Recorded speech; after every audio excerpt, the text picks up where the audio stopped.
भगवान श्री कृष्ण का लगभग 5,500 वर्ष पूर्व इस धरती पर अवतरित होना भारत के हर राज्य की ऐतिहासिक और सांस्कृतिक चेतना में गहराई से समाया हुआ है। भारत, जो विश्व का 7वां सबसे बड़ा देश है और जिसकी जनसंख्या विश्व में प्रथम स्थान पर है, जहां भाषाई और सांस्कृतिक विविधता भौगोलिक सीमाओं को परिभाषित करती हैं, वहां कृष्ण संगीत, नृत्य, साहित्य और लोक संस्कृति के केंद्र बिंदु हैं।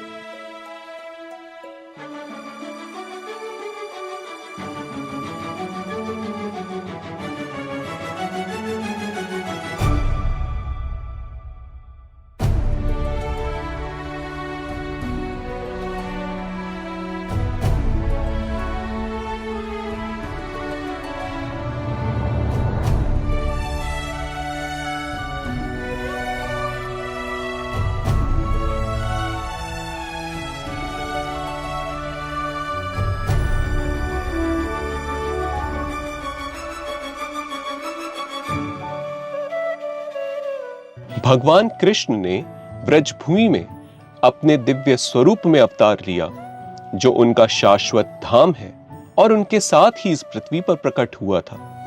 यद्यपि उन्होंने अपने जीवन के केवल पहले 11 वर्ष वृंदावन में बिताए, फिर भी यह भूमि उनकी बाल लीलाओं के कारण सबसे पावन मानी जाती है। मथुरा की उस कारागार से जहां वे वसुदेव देवकी के पुत्र रूप में अवतरित हुए, से लेकर वृंदावन के वन, गायों की चरागाहें, रास स्थली और नंद यशोदा का निवास, सब उनके दिव्य चरणों की गाथा कहते हैं। व्रजभूमि उस भगवान की उपस्थिति की साक्षी है, जो भक्तों को कृपा प्रदान करने तथा पापी दैत्यों का विनाश करने हेतु अवतरित हुए। लगभग 500 वर्ष पूर्व अपने अगले अवतार में उन्होंने श्री चैतन्य महाप्रभु के रूप में इन पवित्र स्थलों को 6 गोस्वामियों के माध्यम से पुनः प्रकट किया, ताकि कलयुग की पतित आत्माओं को उद्धार प्राप्त हो सके।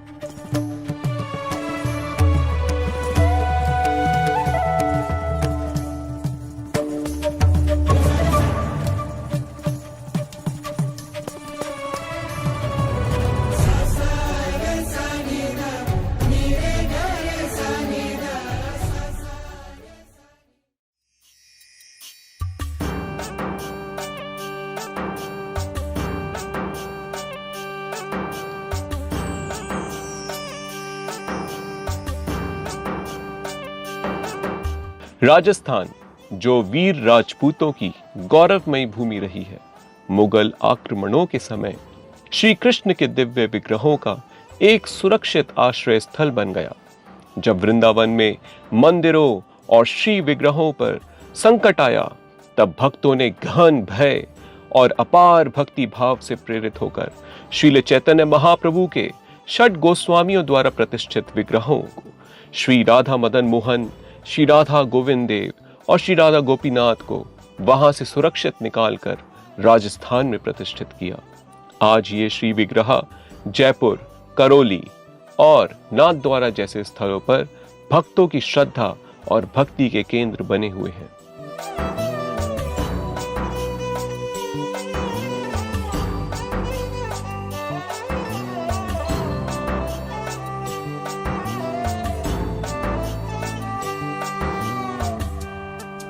जयपुर के शाही महल परिसर में स्थित श्री राधा गोविंद देव मंदिर से भगवान आज भी संपूर्ण नगर पर दिव्य शासन करते हैं।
उत्तर प्रदेश, भारत का सबसे अधिक जनसंख्या वाला राज्य, वह पुण्य भूमि है जहां भगवान श्री कृष्ण ने जन्म लिया और अपनी बाल एवं युवा लीलाओं का विस्तार किया।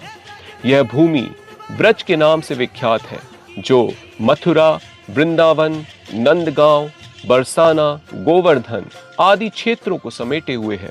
ब्रजभूमि को श्री कृष्ण के दिव्य चरणों की रज प्राप्त है। यहाँ लगभग 5000 से भी अधिक मंदिर स्थित हैं, जिनमें प्रत्येक मंदिर श्री कृष्ण की किसी न किसी लीला की स्मृति को संजोए हुए है।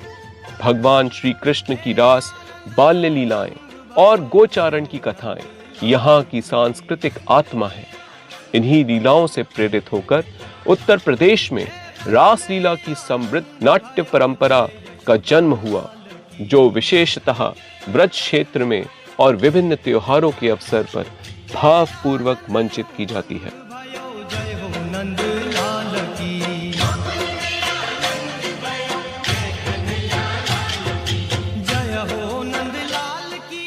रंगों का पर्व होली उत्तर प्रदेश में अत्यंत भव्यता और उल्लास के साथ मनाया जाता है, क्योंकि यही वह भूमि है जहां श्री कृष्ण ने ग्वाल बालों और गोपियों के संग रंगों की अलौकिक लीला की थी।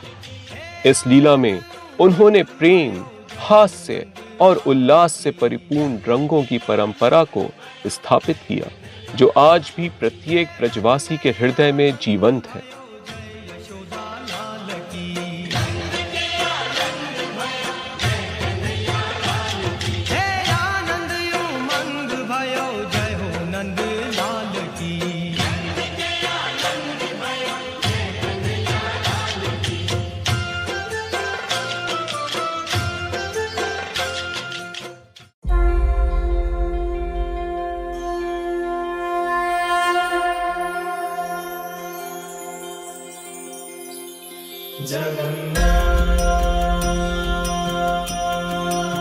श्री जगन्नाथ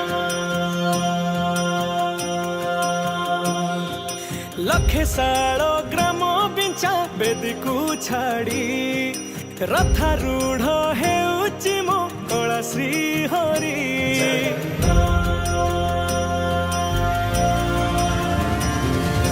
लखे सालो ग्राम बिंचा बेदीकू छाड़ी रथारूढ़ हेउची मो कला श्री हरि मेंटी जीव ए आखिरु अनेक शोष सरधा बाली रे देखी श्रीनंदी घोष जय जगन्नाथ कही दुई हाथ। ओडिशा में स्थित जगन्नाथपुरी, जिसे पुरुषोत्तम क्षेत्र भी कहा जाता है, 4 धामों में एक है।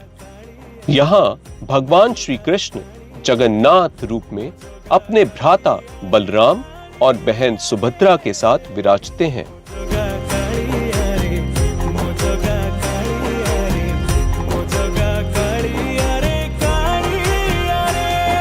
महाप्रभु श्री जगन्नाथ की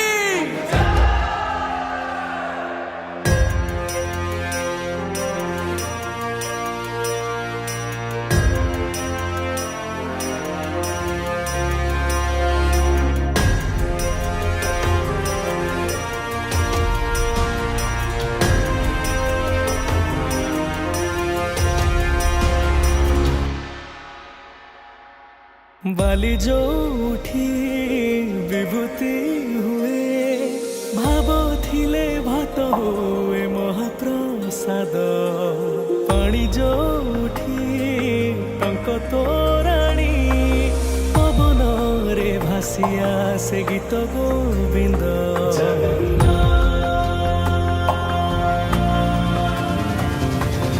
ओडिया जाति।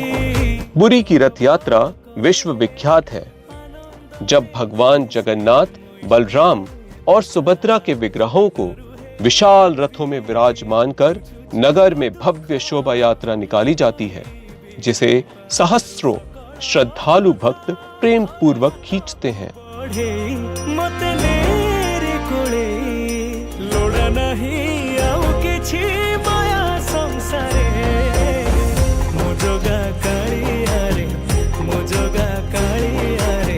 मोजोगा काली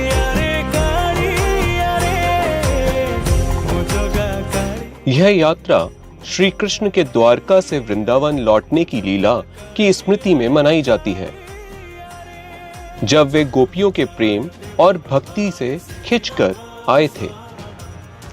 श्रील जयदेव गोस्वामी ने यही गीत गोविंद की रचना की।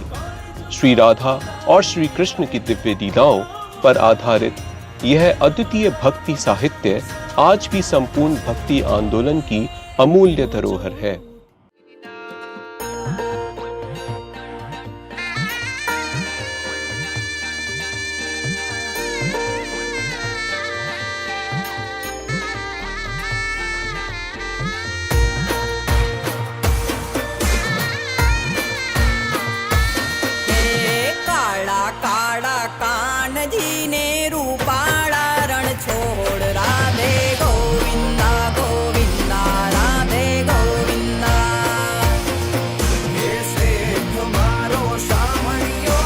गुजरात को यह गौरव प्राप्त है कि भगवान श्री कृष्ण की राजधानी द्वारका यहीं स्थित है।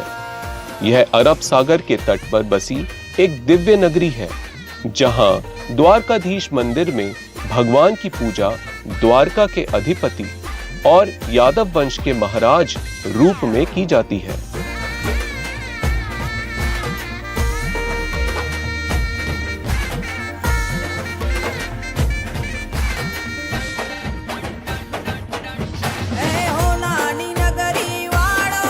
यह मंदिर भारतीय पुरातत्व विभाग द्वारा संरक्षित एक ऐतिहासिक धरोहर है, जिसे भगवान कृष्ण के प्रपौत्र वज्रनाभ द्वारा निर्मित किया गया है। आधुनिक द्वारका के तट से दूर समुद्र के भीतर वास्तविक द्वारका नगरी के अवशेष आज भी विद्यमान हैं, जो एक समृद्ध समुद्री नगरी के प्रमाण स्वरूप है, जैसा कि शास्त्रों में वर्णित है। यह अवशेष शास्त्रों में वर्णित उस जलमग्न द्वारका नगरी की ऐतिहासिकता को प्रमाणित करते हैं, जो द्वापर युग के अंत में समुद्र में समा गई थी। यह स्थल आज भी पुरातत्व और श्रद्धा का केंद्र बना हुआ है।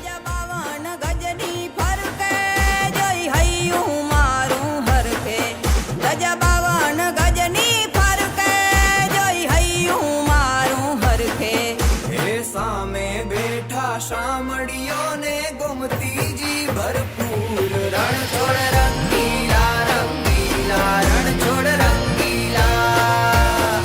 ये सामे बैठा शामड़ियों ने गोमती जी भरपूर रण छोड़ रंगीला रंगीला रण छोड़ रंगीला।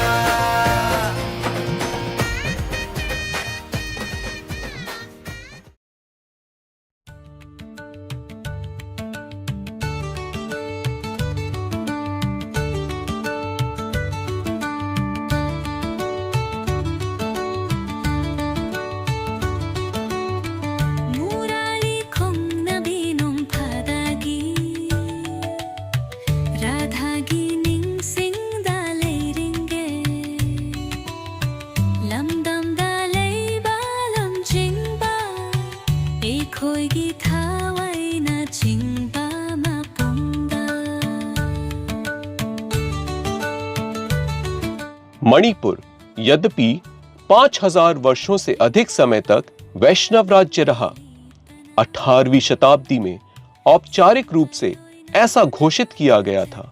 राजा भाग्यचंद्र, जो उस समय शासन कर रहे थे, श्रील नरोत्तम दास ठाकुर के एक उत्साही अनुयायी थे और उनके शिष्य श्रील गंगा नारायण दास द्वारा दीक्षित थे।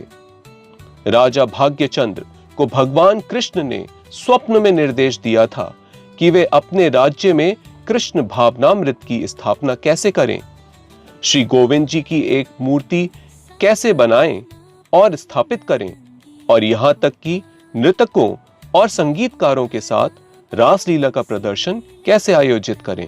गोविंद जी की भक्ति मणिपुर के आध्यात्मिक और सांस्कृतिक जीवन का केंद्र बन गई। लोग वैष्णव कृष्ण के भक्त बन गए, लेकिन उन्होंने अपनी भक्ति एक विशेष मणिपुरी भावना के साथ व्यक्त की। वे मणिपुरी वैष्णव थे और आज तक उन्हें इसी रूप में जाना जाता है।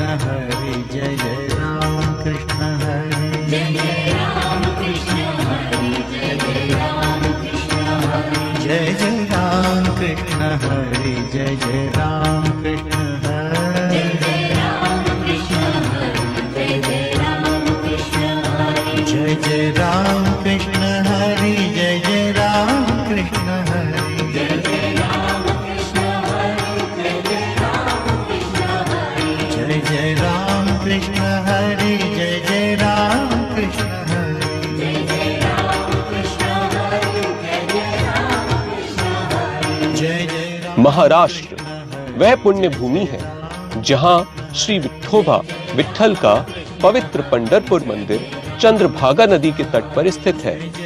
यह मंदिर महाराष्ट्र के भक्तों के लिए भक्ति का प्रमुख केंद्र है, जहां प्रत्येक वर्ष आषाढ़ी एकादशी और जन्माष्टमी के अवसर पर विशाल संकीर्तन और उत्सवों का आयोजन होता है।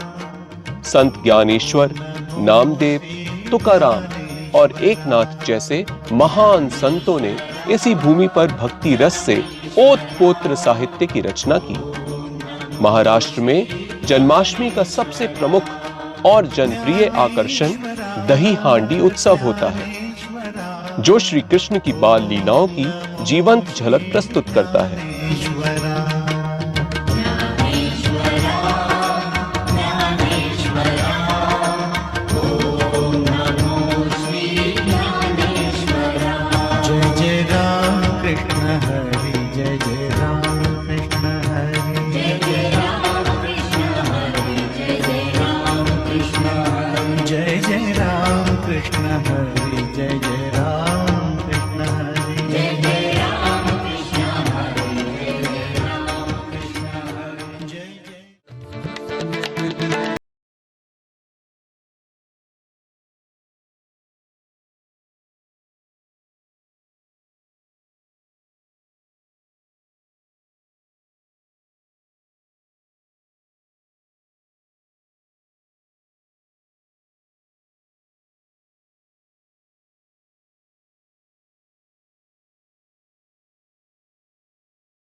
फोड़ लीला। इस दिन श्री कृष्ण की एक विशेष मिट्टी की मूर्ति को सोने के रथ पे सुसज्जित कर भव्य शोभा यात्रा निकाली जाती है।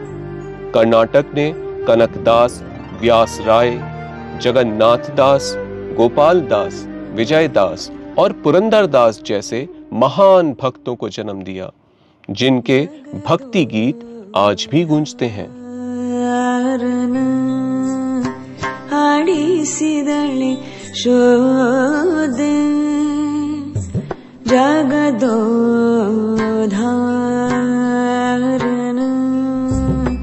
आडिसिदळे ಶೋದೆ ಜಗದೋಧಾರನ ಹಡಿಸಿದಳೆ ಶೋದೆ ಜಗದೋಧಾರನ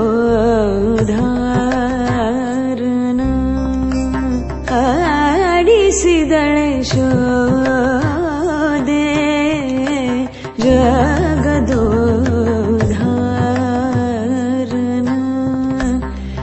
ಹಡಿಸಿದಳೆ ಶೋದೆ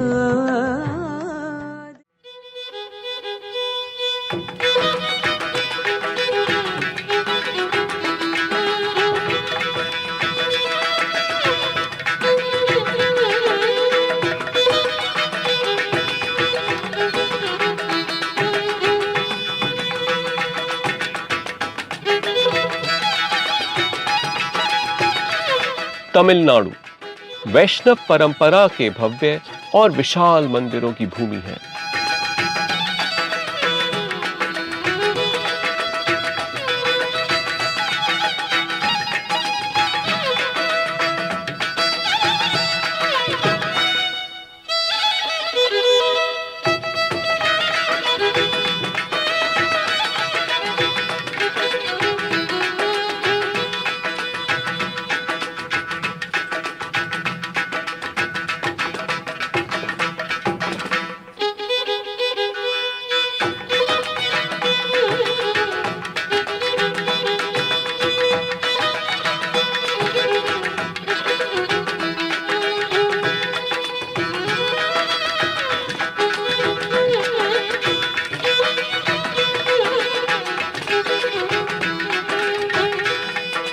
मन्नारगुड़ी में विराजमान श्री राजगोपाल स्वामी ने 2 तपस्वी ऋषियों की गहन साधना से प्रसन्न होकर अपने 32 दिव्य रूपों में दर्शन दिए, किंतु अंततः वे ग्वाले के रूप में वही विराजमान हो गए, उसी भाव में जैसे वे वृंदावन में गायों को चराते समय अपने भक्तों को दर्शन देते थे।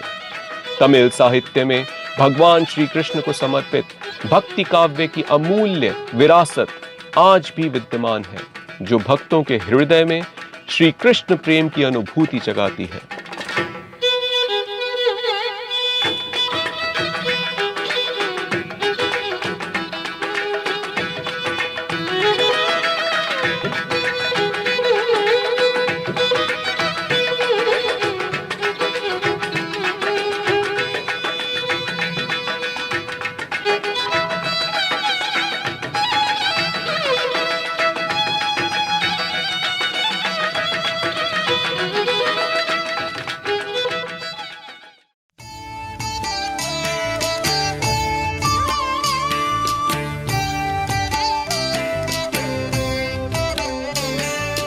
जय जनार्दना कृष्ण राधिकापते जन विमोचना कृष्ण जन्म मोचना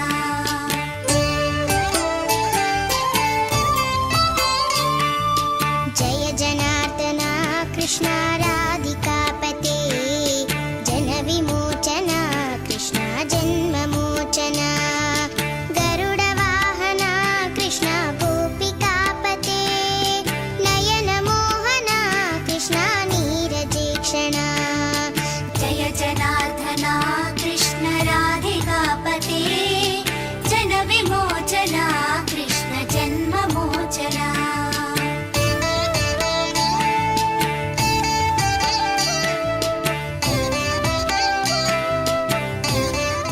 केरल वह पावन भूमि है जिसे भगवान परशुराम ने अपने परशु परसा से समुद्र को पीछे हटाकर प्रकट किया था। यही भूमि महान भक्त प्रहलाद के पौत्र परम दानी असुरराज बलि महाराज द्वारा शासित थी। जनश्रुति के अनुसार ओणम के पावन अवसर पर बलि महाराज प्रत्येक वर्ष पाताल लोक से पृथ्वी पर अपने प्रजाजनों से मिलने आते हैं और उनकी स्मृति में केरल में यह पर्व अत्यंत श्रद्धा एवं उल्लास से मनाया जाता है। गुरुवायूर के श्री कृष्ण मंदिर में वही विग्रह विराजमान है जिसे भगवान श्री कृष्ण ने द्वारका में प्रतिष्ठित किया था और उद्धव को सौंपा था। द्वारका के जलमग्न होने से पूर्व बृहस्पति और वायु ने इस विग्रह को सुरक्षित कर गुरुवायूर में स्थापित किया।